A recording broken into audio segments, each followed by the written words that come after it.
All right, everybody. So welcome back to Live Healthy Metro East. And as we mentioned last week, we've kind of started a new phase of this program where we're getting an opportunity to interview some folks. And we interviewed one of our coaches, Craig Mayfield, last week. This week, we have Dawnella Bowser on with us. And Dawnella has been a coach for us for about a year now and been a member for even longer. So welcome to the podcast, Dawnella. Thank you. I appreciate it. Yeah.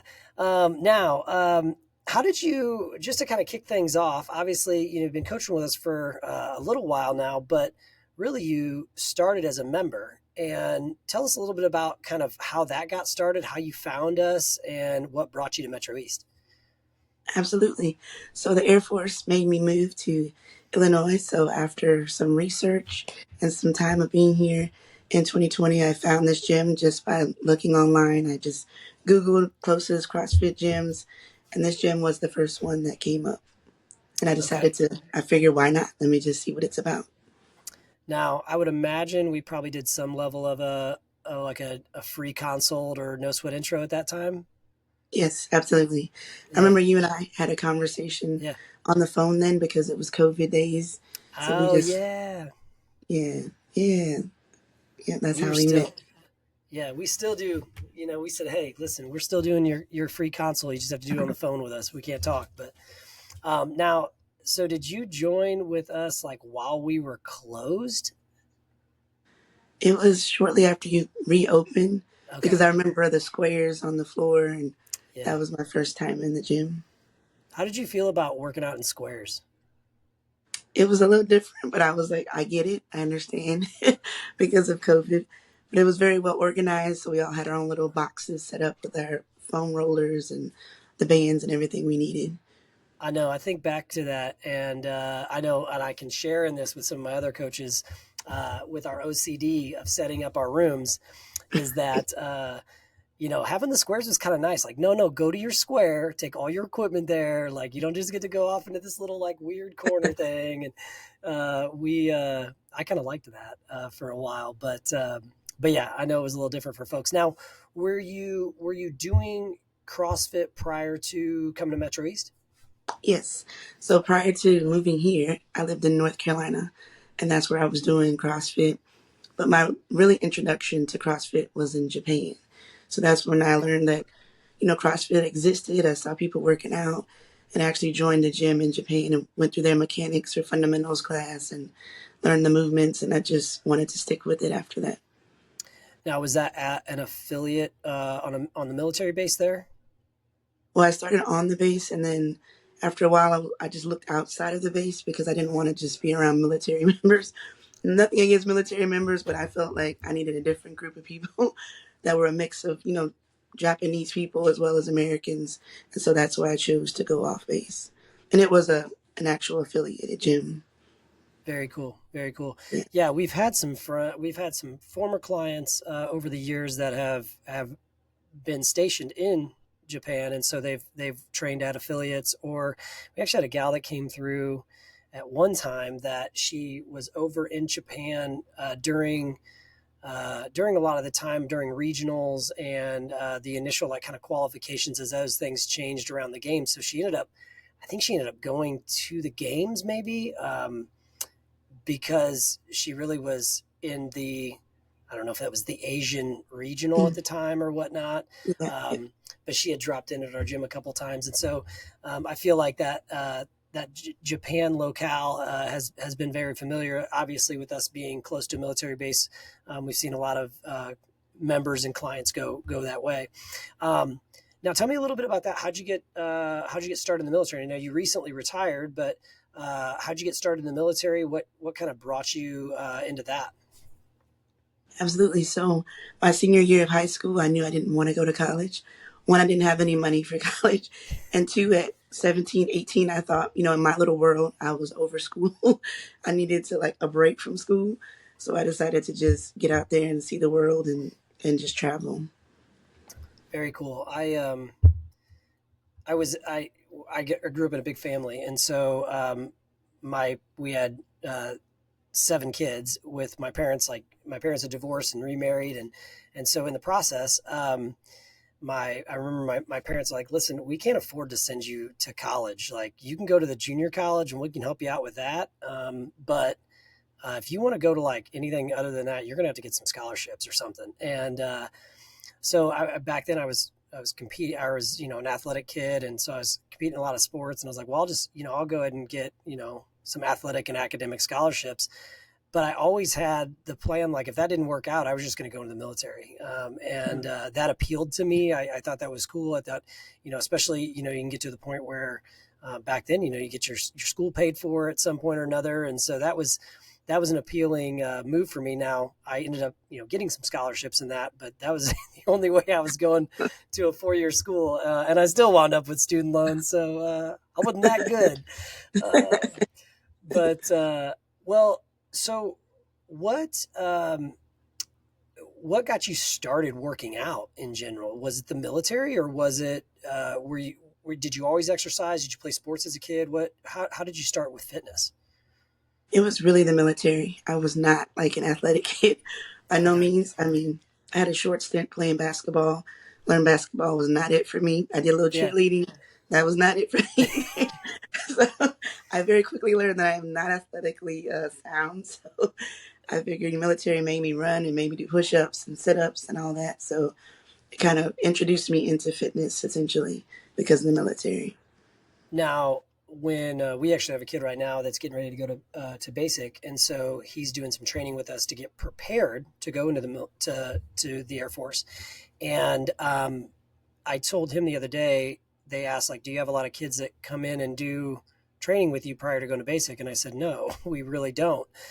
We wind up with a lot of active duty that either somehow got out of shape or never got into shape, or, is about to fail a PT test and has to, like, make up for that or whatever else. And I said, so kudos to you for being proactive and trying to pursue some training there. For you, when you got into the military, was it right away that you thought, okay, I definitely need to implement training, or I need to implement working out to stay physically capable for my job? Or did it take some time to adjust that? Obviously, you go through regular PT, but how about the extra things? How long did it take for you? Or was that something you were like, no, I need to make sure I'm doing this right away? Oh yeah, so when I first joined, we had to take a bike test. It was basically a test that tracked your heart rate. And it was from that test, I'm like 20, maybe 19, 20, and I failed it. And I was like, okay, wait a minute, this doesn't make sense. I don't smoke, I don't really drink, so what is happening here? And so that was kind of like an eye opener of like, okay, where I was fitness wise. And so I just continued that journey and just made sure every time my PT test came around that I would pass my PT test and not ever fail. That Okay. was always my Okay. goal. Yeah. Gotcha. Yeah. Now, then when, or like in your timeline of this, so how long were you in the military? For 24 years. Okay. And when you how far into that did you find CrossFit? I would say by then it was around 2014 is when I found it. So about 14 years into the military. Okay, so you've been doing CrossFit though for 10 years now. Um, Mm. and then you started coaching for us about a year ago and started that process. What made you want to become a coach? What kind of made that shift for you? Because obviously, being a client, being a member is one thing. Then doing the workouts is one thing. Coaching the workouts is entirely different. What made you want to do that? Well, just because in my time of being around CrossFit, I just saw how so many people were passionate about helping people that I wanted to carry on that same thing. For example, the guy that owned the gym in Japan, like I could tell that was his thing. Like he was the owner and he had coaches, but he still was always the one up front, making sure that everybody knew what to do when it came to the movements. And I could tell he had a passion for doing that. And I was like, I want that same passion. And then I had a coach there actually at our gym who she's no longer there, but her and I had a conversation when she was doing my personal training sessions. And I talked about it with her. And she said, well, why don't you just do it? And I thought, well, why not? And once you tell me I should do something, I'm like, okay, well, let's do it. I'm just going to jump right in. That's usually what I tend to do. So I was like, why not? It probably made you pretty good in the military if you just do what you're told to Right. do. Right. Yeah. That's pretty much what I'm used to anyway. Uh, Yeah. what what do you love about coaching? So that's kind of how you got into it. But what now, doing this for a year, what do you love about it? What have you enjoyed? What has made you passionate around coaching now? I think just seeing the people coming in and just being able to encourage them to do something that they don't think they can do. A lot of times it's maybe the weight is too heavy, or they're like, oh, I can't get on this bike again. I get it because the bike hurts my feelings. But it's a great opportunity for people to just see what they're made of or what they're capable of outside of themselves. Because sometimes we overthink things and think we can't do something. But when somebody encourages you, it just helps push you a little bit further. It's funny that you say the statement about being capable of. I was scrolling on social media the other day, and somebody had posted something, and it wasn't actually geared around fitness, but I kind of changed the language around fitness, and I haven't posted this yet, but it said fitness is where what I said, how I wrote this, and my interpretation of it is fitness is where human beings figure out what they're capable of doing. And you just mentioned that about coaching is like having the opportunity to help people realize what they're truly capable of doing with their bodies is a pretty cool thing. Yeah, And it's not really about, how much weight you lift, or, how fast you can run, or, whatever the movement is or whatever the workout is and how good you score there, but really in your ability to gain confidence in what you're capable of doing, so that you can do things outside of the gym, right? right. I think that's really important. What would you say what's your favorite thing to coach? I know, coaching for a year, obviously, like, maybe you've coached some things and maybe you haven't even had a chance to coach everything yet, but Right. what would you say is your favorite thing to coach, or maybe, even a style of workout or whatever else? What's your favorite right now? I would say anything with the deadlift or push presses, because I've seen like when we did our 6 week cycle and just watch people do those, I was like so impressed and just amazed at just how people were before we did the strength cycle to where they are now, and just how much better they've improved.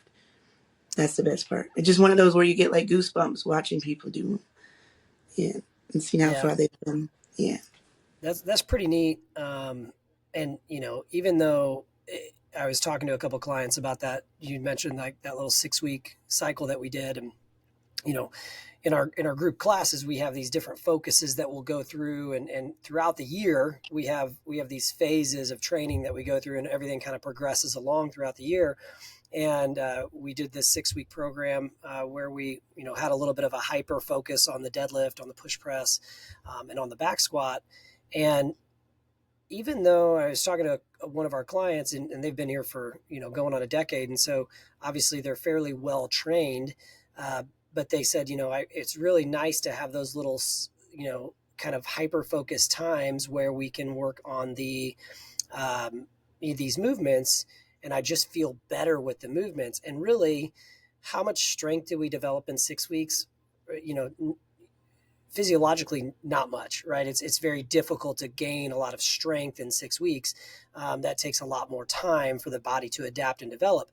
But when we spend time focusing on these movements week after week and get an opportunity to practice these movements over six times within 6 weeks, it really does help develop those physiological responses. It allows somebody to be more confident, which then allows them to usually move more effectively, move more weight, and that's the coolest, because it's kind of like a pass or fail thing, right? It's like when you see that progress, it's just like you either did it or you didn't, and there's no right. like gray area, right? And so when we get to see that elation when someone uh, pulls a heavier deadlift, or they do 3 reps at a weight they were doing 1 rep before, or whatever else, right? It's pretty neat to see. And then us as coaches, yeah, I always love seeing your guys' videos that you'll send in, and you're in the background of the video, right? So the person lifts it, and then like you're the one,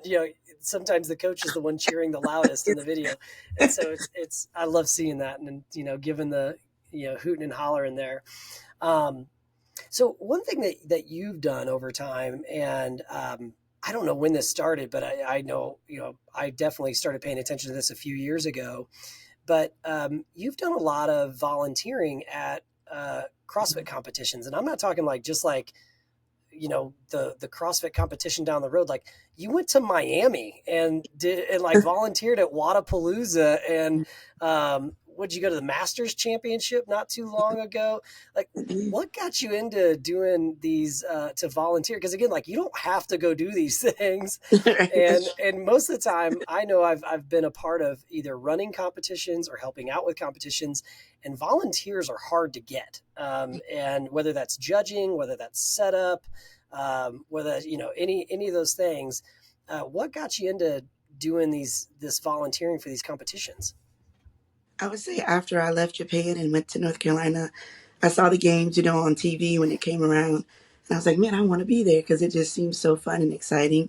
And so ever since then, every year I've been applying and I go to the games. And I've been to semifinals, I've been to regionals when they had regionals at one point. So, and Wadapalooza pretty much every year. Yeah, so I do it not because I get like financial, any type of gain from it, but I do it because I love the sport. I love what it does for people. And to just be there to support what this can do for people's lives is, as I'm all for it. So that's why I still do it every year. I thought you did get some sweet shoes from Wadapalooza, didn't you? That I did. Yes, I Those did. are nice. Those are nice. I like those. Um, what's been maybe the coolest thing you've seen in like when you've been at those competitions? With any one like just special story you could maybe share from something like that? Oh yeah, absolutely. So pretty much every time I go, I get to see Noah Olson. He's either at the games at Wadapalooza, he's somewhere around. And he is so humble and so down to earth that, you see him, if you follow him on Instagram or just anywhere, social media, you probably think, okay, he might have like a big head, but he is not. He is like a down to earth person because he started being a volunteer before he got into being a competitor. So just to like know that he's a real human and he's really nice and very supportive and always recognizes the volunteers every time. Every time he's out there on the floor and they're interviewing him, he always brings up the volunteers. So that to me has like been my humble moment of, wow, he's a real human being, even though he's got this spotlight, and he's always in social media, but Mm-hmm. they're actually human beings, too, at the same time. Yeah. Yeah, I think you know we I competed at a moderately okay level, I would say. Not a high level.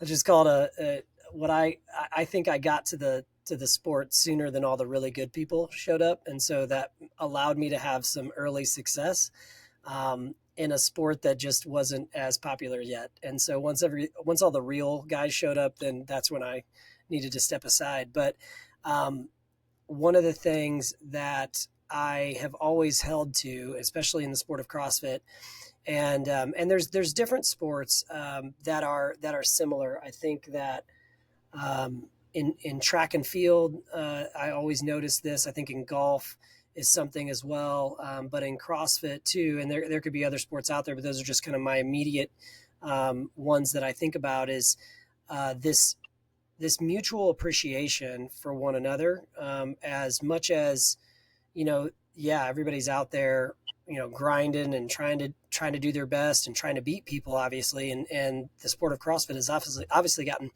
extremely popular to where like these people are trying to win a lot of money. And but the thing I've noticed most, one, when I was competing with some of these guys that are still doing it, um, is that they were all just normal people. Mm. And most of them didn't get into CrossFit because they were going to go and compete or whatever else. They got into it because they liked the workouts. And then, they happened to be fairly good at them. And they were like, oh, this, maybe they were competitive athletes in a different life, that they could kind of scratch that competitive itch.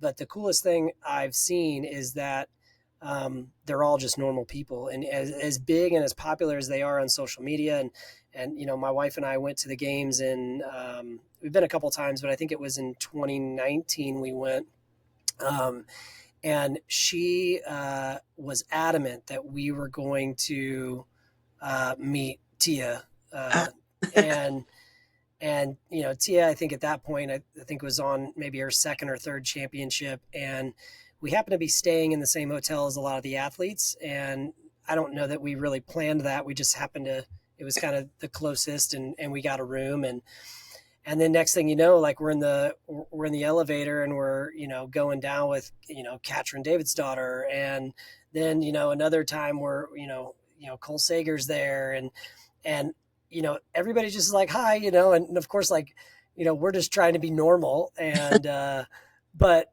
sure enough, the last day, well, the night before, we ended up meeting Matt Frazier. And first of all, I realized, like, I'm not a tall guy, and I felt really good that I could stand eye level with Matt Frazier. He's just so much more fit than I will ever be. And so it didn't really matter that, we were the same height. He was just on a totally other level, but he was really cool. And, took pictures with us or whatever else. The last day we were leaving, and we were like checking out of the hotel, loading the car. And for whatever reason, my wife's like, no, I think we need to hang out. I think, like, we had saw, Tia's husband was out front and whatever else. And next thing you know, we like hang out in front of the hotel, and here comes Tia, and she got to meet her. And like, it was so cool that she just took the time and chatted with us, and was telling us about where she was going, after the games. And again, just real people and humble folks. And I think that's probably really cool that you get the opportunity to kind of be down there on the floor with them. And because again, like, anybody can be, you know, kind and humble when they're, on social media or, in the spotlight. Right. But like, kind of that behind the scenes side of things, like, you really see, how people are doing, or who people really are when they, we're in they're kind of in the mess of it all. Right. Something doesn't go right in the workout, or something does go well, or, they, maybe they don't agree with a judge or whatever else. Like, getting to see them kind of in the thick of it is probably a pretty cool experience. Yeah. And I'll tell you, the most impressive athletes, bar by none, are the adaptive athletes. Every time I go to Wadapalooza, there's one athlete who's blind. And she has somebody who escorts her, and she does it. And she gets in the grind, and she puts in the work like everybody else. So those are the most impressive people to me. I don't know if you know Kevin Ogar. You probably have met him in time. Mm-hmm. Yep. Yeah, Kevin but and I he's are like, good buddies. Yep. yeah, he plays no games when it comes to like making it easy for them. He does not care. So I love that about him as well. Him and his wife are awesome people. Yeah. Yeah, we Kevin's one that we all competed with one another years ago. And so when he had his accident, we definitely stayed connected with him. And um, but I think I might have a picture of me sitting on Kevin's lap in his wheelchair Nice. at the games one of the times, because we ran into each other, and he like grabbed me and pulled me onto his lap like a little baby, because he's huge. Yeah. Like, so but he's a great dude. But yeah, he's a tough guy for sure. Yeah. And he definitely doesn't pull any punches. So Yeah. um, but yeah, it's been really cool to see his involvement with the adaptive side of things. And it's really cool to see that stuff. And I'm glad that CrossFit has done a good job of continuing to refine that program and those competitions. But they've really done a nice job of creating a good platform for those athletes to compete on. So, Absolutely. um, what would you say is, for you right now in this season? You've retired from the military. I'm sure you mentioned, you kind of started fitness because of the military and what the expectations that were there physically for you. But Craig and I talked about this last week a little bit. As the seasons of life change, our priorities change, and our, kind of our goals change. And we talk a lot about that with our clients too. But what would you say is, for you right now, where does fitness kind of fit into the priorities? Why do you don't have to do anything for them? Nobody's doing a fitness test with you in the Right. military now, right? Yeah. Yeah. Um, what's your purpose now for exercise, and why you do what you do now? It's really for longevity. Just because, my dad had a stroke back in April. And I know, like, as a 70 something year old, he was not working out no more than just working his job. And I know for me, like, I want to continue to prolong my life as long as I can. And that's even if it's just picking something off the floor. I don't want to be that person that's struggling to get down and reach something or even get myself up, off the floor. So that's been my primary reason for continuing to stay in fitness. Yeah.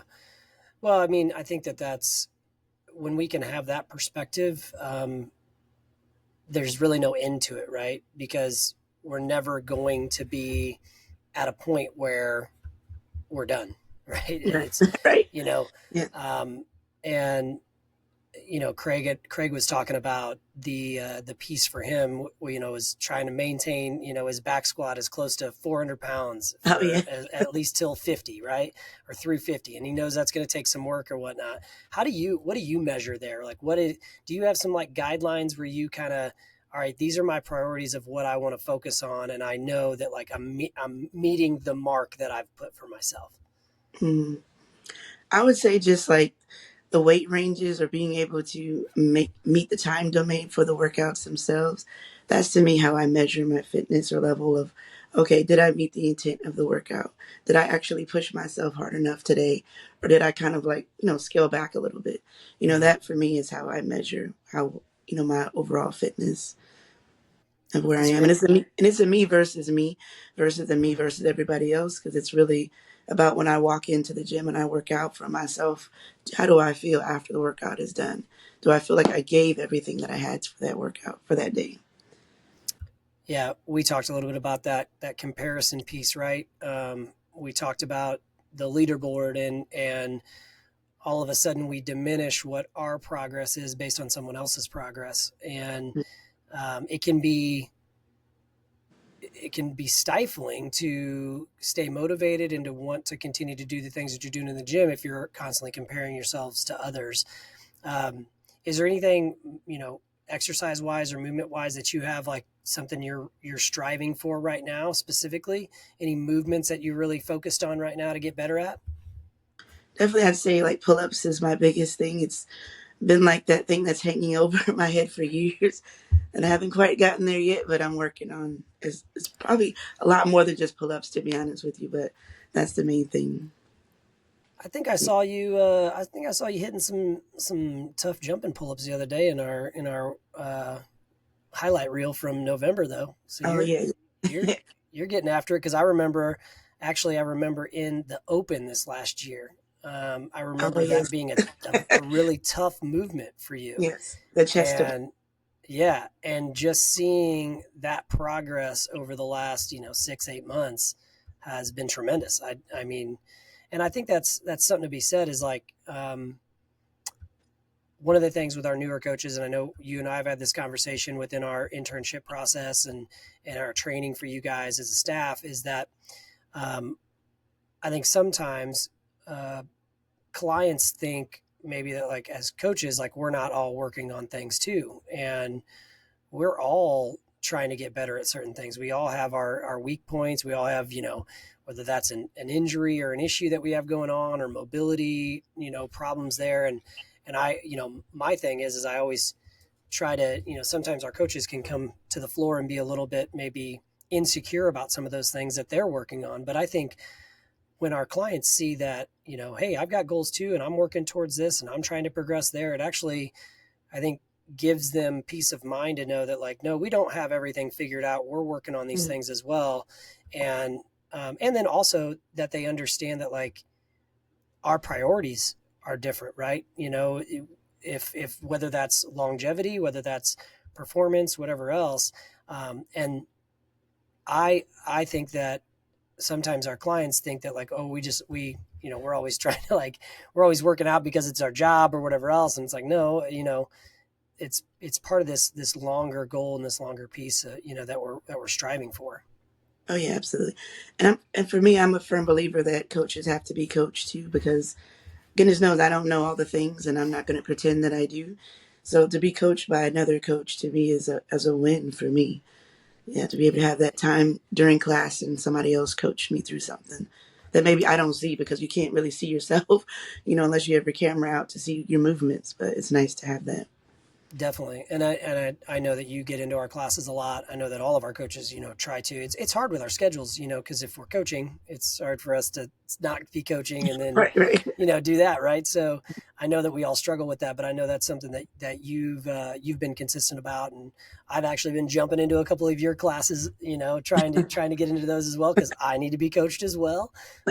And there is a certain level of not only just getting better and having that coach see your movement, but also, you know, if we're in our classes, we're kind of on display a little bit. And so I think that rises my expectation of myself to make sure that I'm doing, all Right. the right thing. Like I want to be a good student because if I'm not a good student, I'm going to get in trouble, So, we always talk about our coaches should be our best clients in class. Right. And so I don't know that I always meet the mark there. Sometimes I'm probably only doing half the warm up, but I promise that I'm trying to be. So, Right. well, Dawnella, this has been great, and I'm really glad you shared a little bit with us.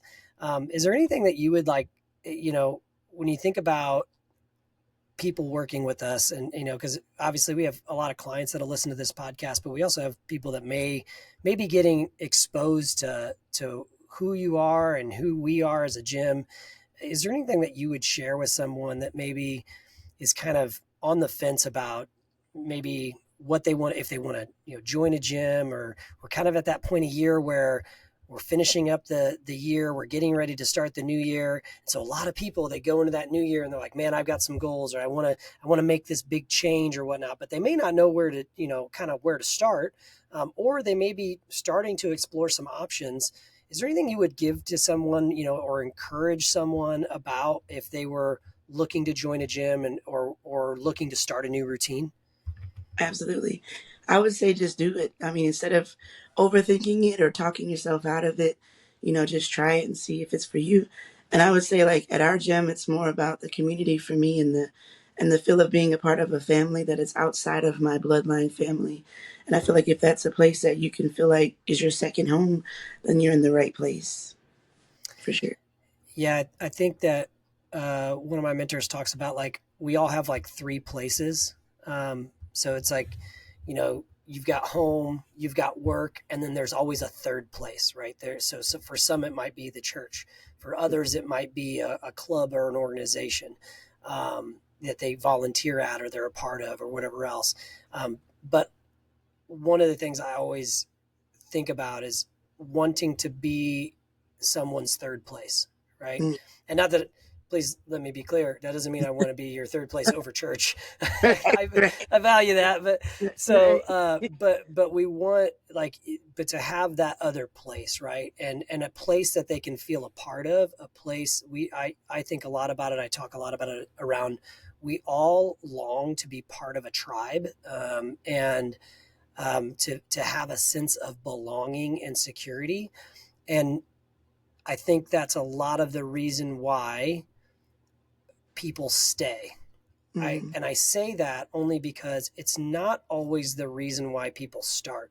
So a lot of Right, times people come in the door, and that's the hardest thing that they could do is actually just walking through the door, right? It's the heaviest piece of equipment in the gym is what we call it, right? right, Is right. that door that you have to open. And but when they come in and they sit down with us, most of the time it's physical goals, right? And even if it's not like a number goal, right? I want to lose this much weight. It's, I want to feel better. I need to be stronger. And they don't even know, like, how to get there or what that really entails. They don't know how to define it. They just know that, like, and maybe there was an instance, that a parent had fallen and they're like, I couldn't get my mom or my dad off the floor. I couldn't do it. And maybe that was an experience for them that really challenged them, or, and they found, oh man, that was bad. Or maybe they went to the doctor and, some blood work came back poorly.